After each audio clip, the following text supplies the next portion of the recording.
이게 저는 시작 자체가 그 이 내란 그 피고 사건에 대해서 구속이 취소돼서 제가 자유의 몸이 되니 저의 신병을 확보하기 위해서 참 무리를 좀 많이 하지 않았나, 그런 이제 범죄 사실로 저는 보고 있습니다. 그래서 이런 부분들을 좀 아까 변호인도 얘기를 했지만 저도 뭐 이런 점에 대해서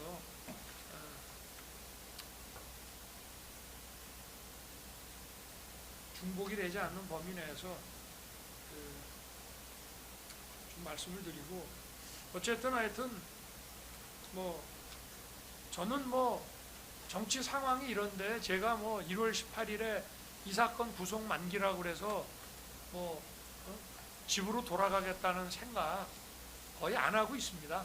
제 아내도 지금 구속이 돼 있고 제가 뭐 집에 가서 뭘 하겠습니까?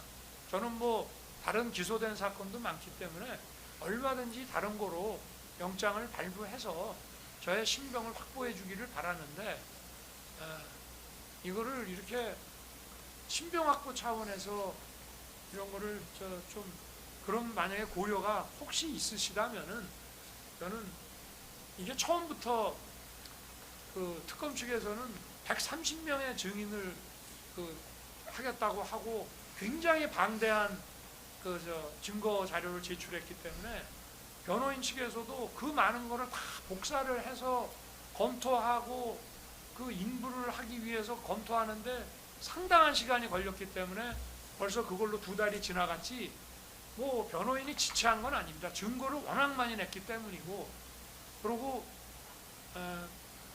특검 측에서 시간의 대부분을 다 썼고요.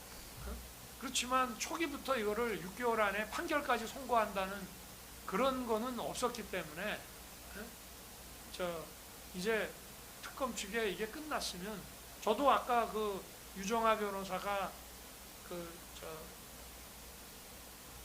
서증 진술하는 거를 들어보니까 지금 이 사건에 대해서 전체적으로 이 사건을 이해하는데, 왜냐하면 이 내란 피고 사건의 헌법재판이라든지 그 피고 사건을 직접 보시지 못했고, 또 다른 재판부는 여기에 대해서 일반 언론에서 나오는 얘기밖에, 그래서 지금 우리 많은 법조인들도 여기에 대해서 좀 어떤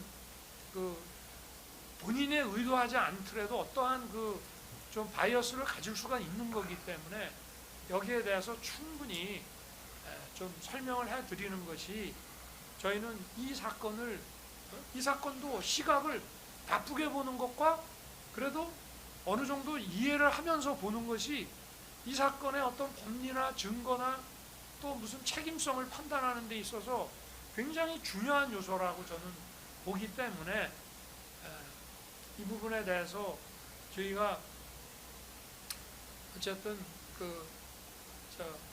뭐 남아있는 아까 180개 하고 이제 약 400여 개 못한 거를 입수를 해서 제출을 하면은 막 거기에 대해서는 좀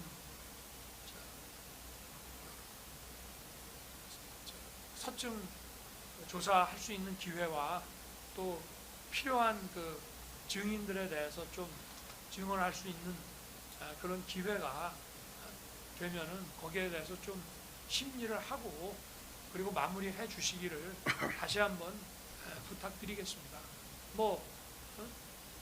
18일 날 저는 그래서 얼마 전에도 일반 이적 사건 영장 발부 여부 부속 신문할 때도 제가 재판부에 얘기했습니다. 상황이 이런데 저는 제가 귀가한다는 거 이런 거 생각 안 하고 있다. 그래서 영장 구속을 불구속으로 해달라 이런 요청 절대 드리는 게 아니고 내가 필요한 얘기만 좀 몇 마디씩 드리겠다라고 해서 얘기를 했고요. 그래서 제가 밖에 돌아다니는 게 영 불편한 그런 분들도 많을 텐데 얼마든지 다른 사건으로 신병을 확보하더라도 이 부분에 대해서는 저희들은 참 이 공소 사실 자체가 정말 이것이 이게 과연 타당하냐? 이게 도대체 형사 사건으로 이런 거로 구성을 해가지고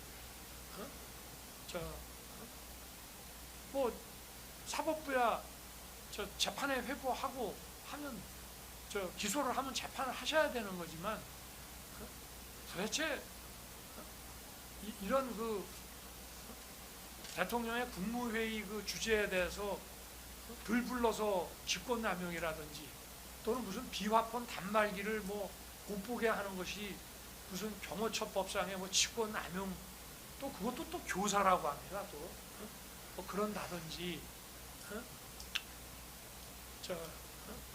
그리고 명백히 위법한 수색에 대해서 도대체 이거를 공무집행 방해라고 우긴다든지 뭐 이런 피지 이런 걸 가지고 직권남용으로 지금 의유를 한다든지 도대체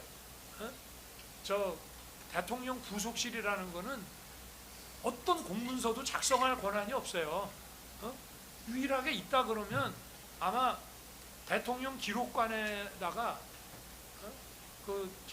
선물 들어온 것들을 일단 대통령 그 청사에 창고에 보관을 하다가 그거를 기록관에 보낼 때 아마 공문을 작성할 겁니다. 그거 말고는 대통령 부속실장이 도대체 무슨 공문서를 작성할 수 있다는 것인지, 이게 어떻게 뭐가 허위라는 건지, 또 이 공문서의 그 내용과 취지가 뭐라는 것인지, 정말 이런 거를 가지고 제가 아무리 파면됐지만 전직 대통령을 이걸로 범죄 구성을 어떻게 보면 엮어서 이렇게 재판에 회부한다는 것이, 저희는 여기에 대해서 더 하고 싶은 얘기와 기다렸습니다. 특검 측에서 제출한 거에 대해서는 저희가 반대 신문도 하고 했지만 저희도 여기에 대해서 재판부에 더 많은 이 사건에 대한 전반적인 설득과 설명과, 또 저희가 특검이 검찰 측이 만들어 놓은 운동장에서만 축구를 할 수는 없는 것이고, 저희 입장에서도 다른 운동장에서 저희가 제시하는 관점에서 봐주십사라고 하려고 하다가 지금 이렇게 된 것이니까, 그런 부분에 대해서 한번 또 추후 제출하는 증거들 보시고 재판부께서 이 부분에 대해서 좀 이렇게 선처해 주시기를 앙망합니다. 네, 감사합니다. 이상입니다. 예, 변론 종결합니다. 사건 판결은 2026년 1월 16일 오후 2시에 이 서간 311호 중법정에서 선고하겠습니다. 예, 오늘 재판은 이것으로 마치겠습니다.